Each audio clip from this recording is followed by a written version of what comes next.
Well, good morning, everybody.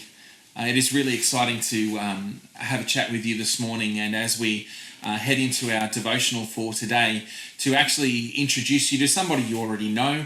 I'm sitting here with Aunty Debbie, our Aboriginal student support worker, and we're heading into Reconciliation Week, and we're celebrating National Sorry Day. And I thought one of the really good things for us to do this week in our PC devotions would be to actually unpack that a little bit.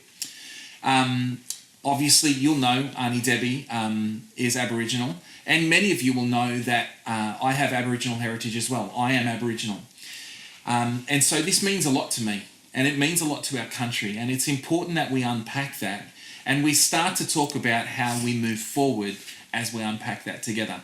So I've got a couple of questions for Aunty Debbie, and this might generate questions for you as well. As we talk this through, you might have some questions. And if you do, I encourage you to ask them, because that's the only way we move forward. So, Aunty Debbie, could you summarise for me what Sorry Day and Reconciliation Week means to you personally? Sure, yeah, absolutely. For me, Sorry Day, the 26th of May, is a time to remember the past policies and the forced child removal with reflection that the sad and painful stories of our stolen generation. It's also, though, a time to acknowledge the resilience of Aboriginal people. For myself and many of the stolen generation and Aboriginal Torres Strait Islander communities, Sorry Day is an official recognition of our sad past. The forced removal was for a long time denied. It didn't exist in the wider, people just thought that that was just something that was thought up or made up. I believe Reconciliation Week is a time for all Australians to learn about our shared histories and cultures and our achievements, and to explore how each of us can contribute to achieving reconciliation in Australia. We need to recognise the past, acknowledge what happened, and learn from our history. Yeah. That's great, thank you. So why was the apology from Kevin Rudd in Parliament such an important step for us as a country? Look, I think the apology was a step forward. I think that it was a recognition that these things did occur. A lot of people in Australia had no real knowledge of the things that had happened to Aboriginal people.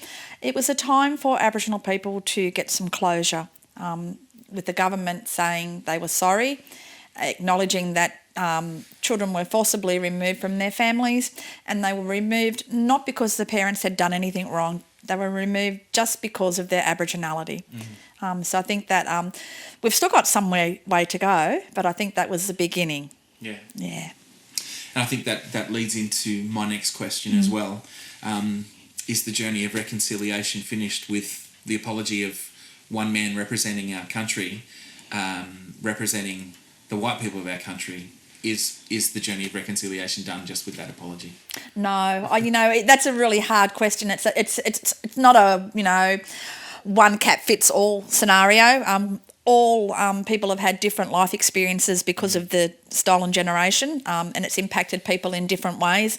Some people have been able to heal completely from that apology, and others still have trauma that they're working on. So I guess that together as Australians, non-Aboriginal and Aboriginal, we've still got some work to do, but it's moving in the right direction. Yeah,